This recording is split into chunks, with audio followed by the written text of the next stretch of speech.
సమస్త మహిమ ఘనత ప్రభావములు జీవముగల దేవునికే చెల్లును గాక. మన ప్రభువును రక్షకును జీవాధిపతి అయిన యేసుక్రీస్తు నామములో ప్రియమైన దేవుని పిల్లలందరికీ కూడా శుభావందనాలు తెలియజేస్తూ ఉన్నాను. ప్రియులారా, జెమ్స్ ఇన్ జెనసిస్ ఆది కాండంలో ఆణిముత్యాలనే ఈ శీర్షికను మనం ధ్యానిస్తూ ఉన్నాము. దీనిలో భాగంగా 7వ వర్తమానము ఫాదర్ ఆఫ్ ఫెయిత్ అబ్రహాం గూర్చి మనం ధ్యానం చేయనుండగా పరిశుద్ధాత్మ దేవుడు అబ్రహాం జీవితంలో నుండి మనకు నేర్పించినటువంటి పాఠాల గురించి ప్రార్థన చేసుకుని నేర్చుకుందామా? ప్రార్థన. ప్రేమగల మా తండ్రి, మీ పరిశుద్ధమైన ఘనమైన అతి శ్రేష్టమైన నామమునకు మహిమ ఘనత ప్రభావాలు ఆరోపిస్తూ ఉన్నాము. ప్రేమగల తండ్రి, ఈ సమయంలో మీ దీనదాసుని నేను మీ పక్షమున నిలబడి మాట్లాడినయుండగా మీ ఆత్మతో అభిషేకించి మీరే మాతో మాట్లాడమని, ఈ వాక్యాన్ని వీక్షిస్తున్న మీ బిడ్డలందరినీ కూడా దీవించి వారి కుటుంబాల్లో మీ శాంతి సమాధానం దయచేయమని యేసుక్రీస్తు నామముపేట వేడుకొంచున్నాం పరమ తండ్రి, ఆమేన్.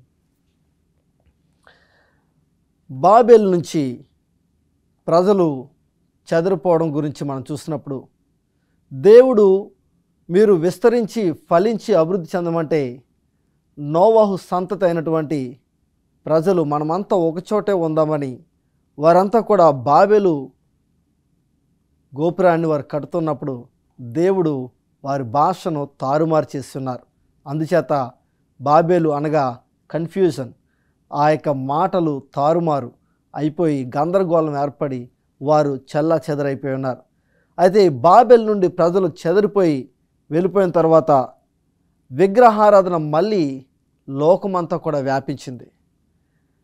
కరడు కట్టినటువంటి దుర్మార్గుల్ని తమ దుర్మార్గాలకు విడిచిపెట్టి దేవుడు షేము సంతతి వాడైనటువంటి అబ్రహాముని భావి తరాలకు మాదిరికరంగా ఆయన యొక్క తన ధర్మశాస్త్ర పరిరక్షణ బాధ్యతలను అతనికి అప్పగించడానికి అతన్ని నియమించుకొని ఉన్నారు. అబ్రహాము తన చుట్టూ కూడా చూస్తే అంతా కూడా విగ్రహారాధన చేస్తూ ఉన్నారు. అబ్రహాము అన్యమతం నడుమ పెరిగాడు. దేవుని గూర్చిన జ్ఞానాన్ని భద్రపరిచినటువంటి తన తండ్రి కుటుంబీకులు సైతము చుట్టూ ఉన్నటువంటి విగ్రహారాధనకు, ఆ దుష్ప్రభావాలకు లొంగిపోయి విగ్రహారాధనను, ఇతర దేవుళ్ళను కొలవడం ప్రారంభించారు. అయితే నిజమైన విశ్వాసము అంతరించడానికి వీల్లేదు.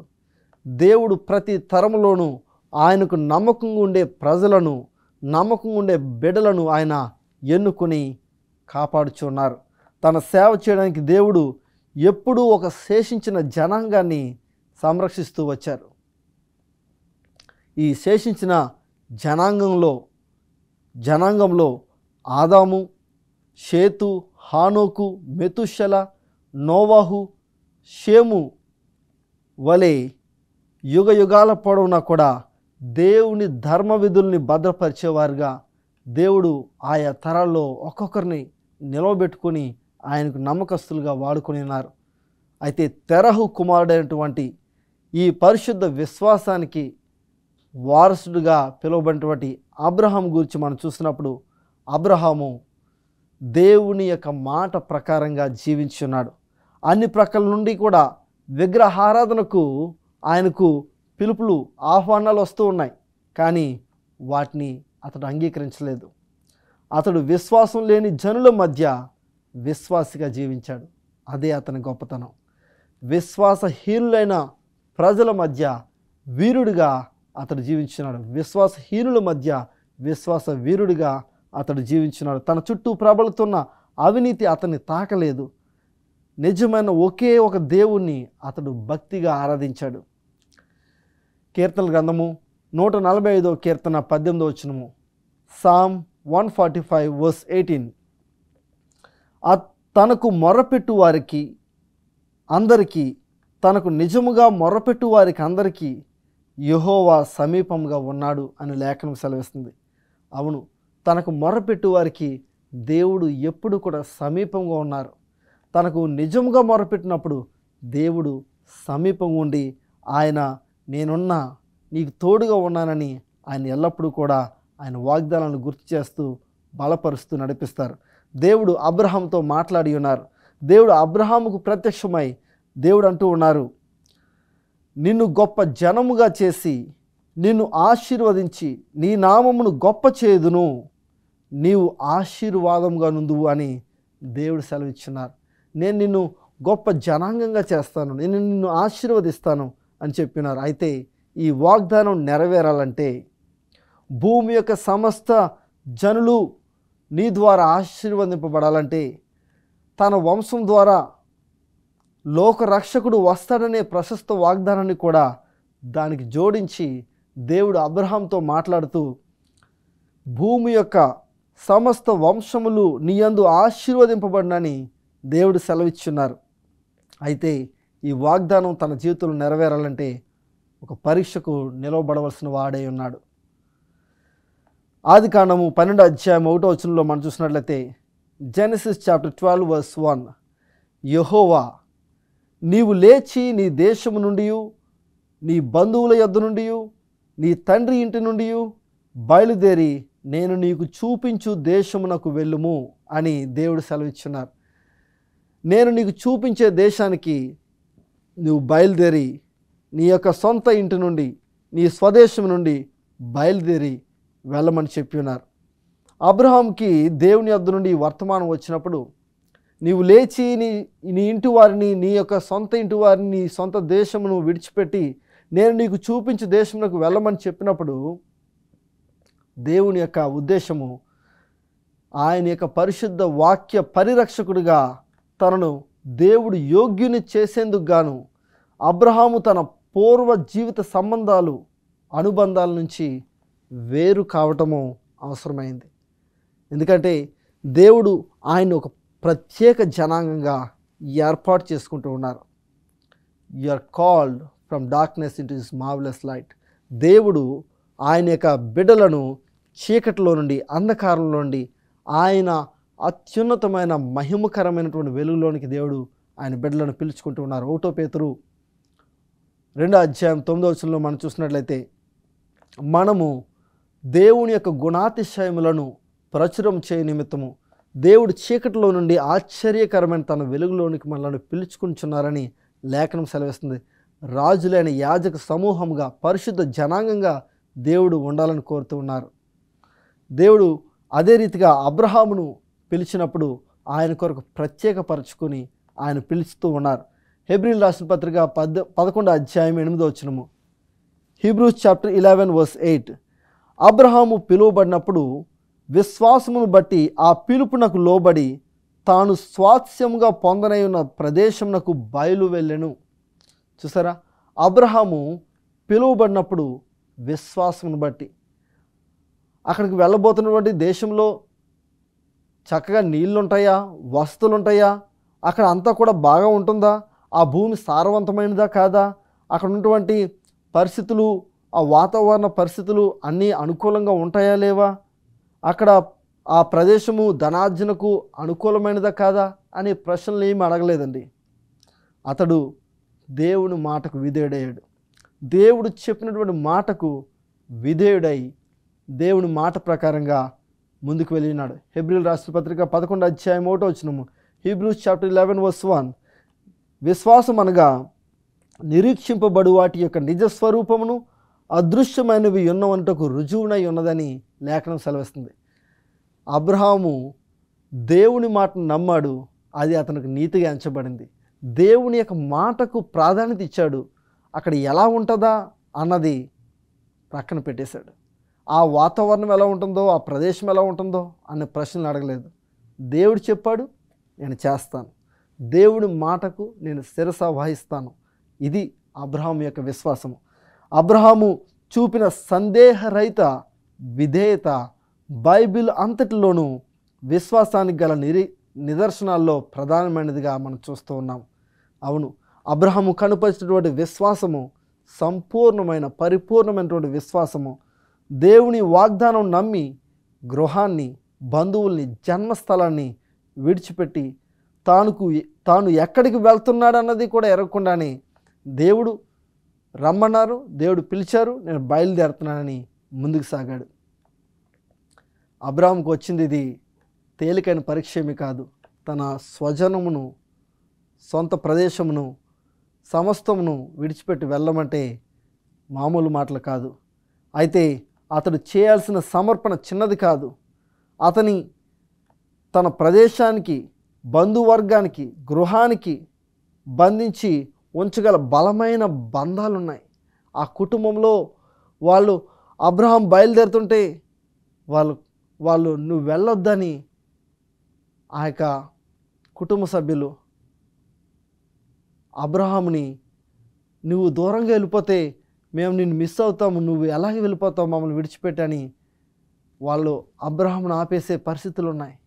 అయితే ఆ బంధుత్వాన్ని, ఆ యొక్క బంధాలను అన్నీ కూడా విడిచిపెట్టి దేవుని మాటకు శిరస వహించి వెళ్ళడానికి అబ్రహాం వెనకాడలేదు.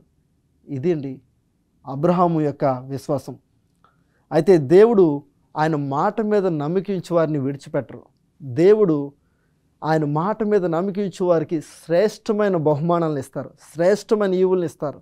దేవుని యొక్క వాగ్దానంలో అంత గొప్ప ఆశీర్వాదం ఉంది. దేవుడు చెప్పిన మాట ప్రకారంగా దేవుడు పలికారు, ఆయన సేవకుడు దాన్ని తూచా తప్పకుండా ఆచరించాడు, పాటించాడు. అది అబ్రహాం యొక్క విశ్వాసం. తాను ఎక్కడ ఉండాలని దేవుడు కోరాడో అదే అతడికి లోకమంతటిలో మిక్కిలి సంతోషకరమైన స్థలము. చూసారండి, దేవుడు తను ఎక్కడ ఉండాలని అనుకుంటున్నారో అదే తనకు తన జీవితంలో అత్యంత సంతోషకరమైనటువంటి, ఆనందదాయకమైనటువంటి దేశము, ప్రదేశము. అందుకనే అబ్రహాము విశ్వాసులకు తండ్రిగా పిలువబడ్డాడు. దేవుని యొక్క చిత్తమే తన యొక్క ఇష్టంగా భావించున్నాడు. అయితే చాలామందిని అబ్రహాం మాదిరిగానే దేవుడు అనేక మందిని పరీక్షిస్తూ ఉన్నారు. ప్రత్యక్షంగా దేవుడే పరలోకం నుంచి పిలవడం వారు వినకపోవచ్చు, కానీ తన వాక్యంలోని బోధన ద్వారాను, తన కృపా సంఘటనల ద్వారాను ఆయన పిలుపునిస్తూ ఉన్నారు. ఎలా అంటే దేవుడు ఈ లోకంలో ఉన్నటువంటి బంధుత్వాన్ని, ఈ లోకంలో ఉన్నటువంటి చక్కగా కంఫర్ట్ జోన్ని, ఇవన్నీ కూడా విడిచిపెట్టి కొన్నిసార్లు ఆయన బిడ్డలను ఆయన సేవ కొరకు వేరే ప్రదేశానికి పిలుస్తూ ఉంటారు. పిలుస్తున్నప్పుడు బంధుమిత్రుల ఆప్యాయతలు, కుటుంబ సభ్యుల ఆప్యాయతలు ఇవన్నీ వదిలిపెట్టుకుని వెళ్ళాల్సి వస్తుంది. దేవుని సేవకులముగా దేవుడు మనల్ని పిలుస్తున్నప్పుడు దేవుని మాటకు అబ్రహాం వలె విధేయులమవుతామా, లేదా నాకు ఇవి ఉన్నాయి, నేను ఇంక ఇది చేయాలి, అది చేయాలని మనం వెనకాడతామా? అబ్రహాము దేవుని యొక్క మాటకు లోబడి ఉన్నాడు. ధనాన్ని, పేరు ప్రతిష్టతల్ని సంపాదించి ఉద్యోగాన్ని త్యాగం చేయడము, లాభసాటి అయిన స్నేహబంధాలు వదులుకోవడం, బంధువుల్ని విడిచిపెట్టడం వంటి త్యాగాలు చేసి ఆత్మ నిరసన, శ్రమలు, కష్టాల మార్గాన్ని అనుసరించడానికి పిలుపు రావచ్చు. అయితే దేవుడు వారికి ఒక పనిని నియమిస్తాడు. ఎవరైతే పిలుస్తున్నారో దేవుని మాట ప్రకారం వెళ్తే దేవుడు పనిని అప్పగించి సంరక్షిస్తారు. అయితే దేవుడు అబ్రహాముని పిలిచిన రీతిగానే ఈనాడు అనేక మందిని దేవుడు ఆయన పని కొరకు, ఆయన యొక్క పనిలో క్రీస్తు రాజ్య సువార్త అందని ప్రదేశాలకు, క్రీస్తు అంటే ఎవరో తెలియని వారికి క్రీస్తు ప్రేమను ప్రకటించడానికి దేవుడు మనలను వేరే ప్రాంతాల్లో కూడా పనిచేయడానికి పిలుస్తూ ఉన్నారు. మరి దేవుని యొక్క మాటను, దేవుని యొక్క స్వరాన్ని మనం వినగలుగుతున్నామా? దేవుని యొక్క హృదయవాంఛను మనం గుర్తించగలుగుతున్నామా? దేవుని చిత్తానుసారంగా మనం ముందుకు వెళ్ళినప్పుడు కష్టాలున్న, శ్రమలున్న, శోధనలు ఎదురైన శద్రకు, మేషకు, అబేద్నెగోలకు దేవుడు అగ్నిగుండంలో సహితము ఏ రీతిగా అయితే ఆయన తోడుగా ఉండి సంరక్షించారో, దేవుని యొక్క ఆజ్ఞ ప్రకారంగా జీవించిన వారికి, దేవుని చిత్తానుసారంగా జీవించిన వారికి అట్టి కృపా సంరక్షణ దేవుడు అనుగ్రహిస్తారు. తమ నష్టాలని క్రీస్తు నిమిత్తం లాభాలుగా ఎంచి అచంచలమైన పరిపూర్ణమైన హృదయంతో నూతన కార్యరంగంలో నూతన విధులను అంగీకరించడానికి ఎవరు సిద్ధంగా ఉన్నారు? ఈరోజు దేవుడు ఒకవేళ నీకు ఒక ట్రాన్స్ఫర్ ఇస్తున్నారేమో, నిన్ను నీ యొక్క వర్క్ ప్లేస్ నుండి వేరే వర్క్ ప్లేస్కి దేవుడు నిన్ను వెళ్ళమని కోరుతున్నారేమో. అలా పిలిచినప్పుడు నువ్వు వెళ్ళడానికి ఇష్టపడుతున్నావా? లేక నాకు ఇక్కడ ఇది చేయాలండి, ఇంకా అది చేయాలి, నాకు ఇంకా కొంచెం గడువు కావాలండి, మనం డిలే చేస్తూ ఉన్నామా? లేదా కొన్నిసార్లు ట్రాన్స్ఫర్ అన్నప్పటికీ పాస్టర్ గారు కొన్నిసార్లు సంఘ సభ్యులను పంపించి ఆ ట్రాన్స్ఫర్ ఆపించుకోవడానికి ప్రయత్నిస్తున్నారు. అలా కాదు ప్రియ స్నేహితుడా, ప్రియ దేవుని తోటి సేవకుడా, దేవుడు ఎక్కడికి పిలిస్తే అక్కడికి వెళ్ళడానికి మనం సర్వదా సిద్ధంగా ఉండాలి. దేవుడు ఎక్కడికి పంపిస్తే అక్కడికి వెళ్ళమే మనకు శ్రేయస్సు. దేవుడు అబ్రహామును పిలుచున్నారు. కల్దీయులు కల్దీయుల పట్టణమైనటువంటి ఊరు అనే ఊరు నుండి దేవుడు అబ్రహామును పిలుచున్నారు. అయితే అతడు దానికి విధేయుడై హారానుకు వెళ్ళాడు. తన తండ్రి కూడా తనతో వచ్చున్నారు.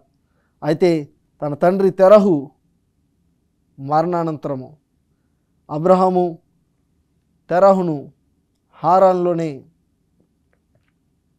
అతన్ని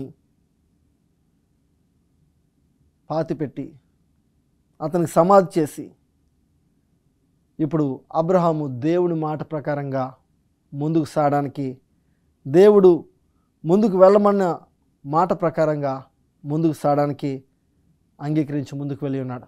అబ్రహాముని అనుసరించినటువంటి వారిలో చాలామంది స్వార్థ ప్రయోజనాశక్తితో కాక ఆధ్యాత్మిక ఆసక్తితో అబ్రహామును వెంబడించిన వారు ఉన్నారు. అబ్రహాము బయలుదేరి వెళ్తున్నప్పుడు అబ్రహాముతో పాటు తన భార్య అదే విశ్వాసంతో అబ్రహాముతో చేతులు కలిపి ముందుకు సాగింది. అబ్రహాముతో పాటు తన యొక్క సోదరుని కుమారుడైనటువంటి లోతు కూడా బయలుదేరాడు. అదే రీతిగా తన యొక్క పనివారు ఈ యొక్క అబ్రహాంకున్నటువంటి పనివారు ఆస్తి అంతా కూడా తీసుకుని అతను బయలుదేరి ఉన్నాడు. అబ్రహాము నేను ఒక యాత్రికుణ్ణి, ఈ లోకంలో ఒక బాటసారిని అని దేవుని యొక్క నిత్య రాజ్యమే పరలోక రాజ్యమే స్థిరమైన నివాసమని విశ్వాసంతో నమ్మి ముందుకు సాగాడు. అయితే అబ్రహాము దేవుడు నడిపిస్తున్న ప్రదేశానికి వెళుతూ ఉండగా మొట్టమొదటిగా ఆగిన స్థలం పేరు షెకెము.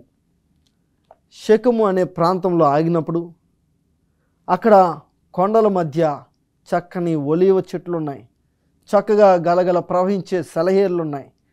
అయితే చక్కని మస్తకి వృక్షాల నీడలో అబ్రహాము తన శిబిరాన్ని ఏర్పాటు చేసుకున్నాడు. అయితే చుట్టూ ప్రక్కల చూస్తుంటే అంతా సస్యశ్యామలంగా అనిపిస్తుంది. ద్వితీయోపదేశకాండం 8వ అధ్యాయం 7-8 వచనం ప్రకారంగా డ్యూటరానమీ చాప్టర్ 8 వర్సెస్ 7 and 8 అది నీటి వాగులను లోయల్లో నుండి కొండల్లో నుండి పారు ఓటలను అగాధ జలములు గల దేశము. అది గోధుమలు యవలు ద్రాక్ష చెట్లు అంజూర పండ్లు దానిమ్మ పండ్లను గల దేశము. ఒలీవ నూనెయు తేనెయు గల దేశము, పాలు తేళ్లు ప్రవహించే దేశము. ఒక మాటలో చెప్పాలంటే ఈ యొక్క దేశానికి దేవుడు నడిపించినారు. ఇది తన సంతతికి దేవుడు ఇస్తానని వాగ్దానం చేస్తున్నారు.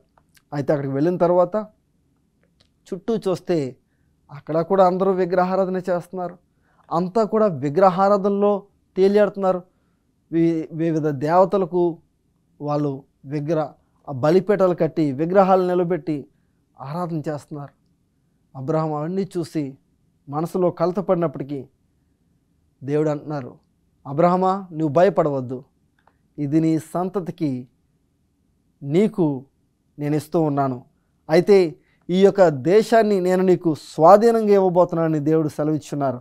అయితే దేవుడు అబ్రహాముకు ప్రత్యక్షమై నీ సంతానమునకును ఈ దేశం ఇచ్చేదనని చెప్పినప్పుడు అబ్రహాము దేవుని మాట నమ్మాడు. అక్కడ దేవునికి బలిపీఠం కట్టి ప్రభువు నామమున ప్రార్థన చేస్తున్నాడు. అబ్రహాముకు దేవుడు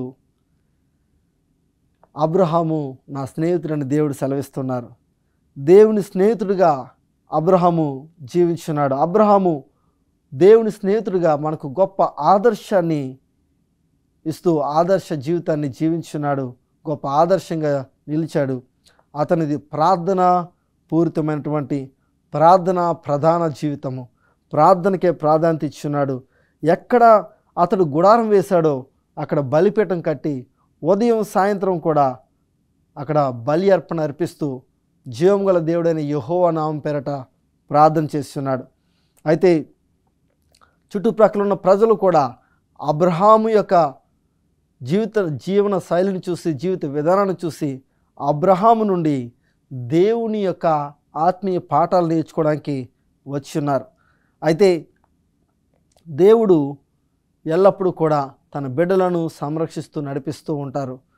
కొన్నిసార్లు శ్రమల గుండా వెళ్ళిన ఇది సమర్పణ, ఓర్పు, విశ్వాసాలను గూర్చినటువంటి పాఠాలు నేర్పించడానికని దేవుడు అబ్రహాముకు నేర్పించారు, మనకు కూడా నేర్పిస్తారు.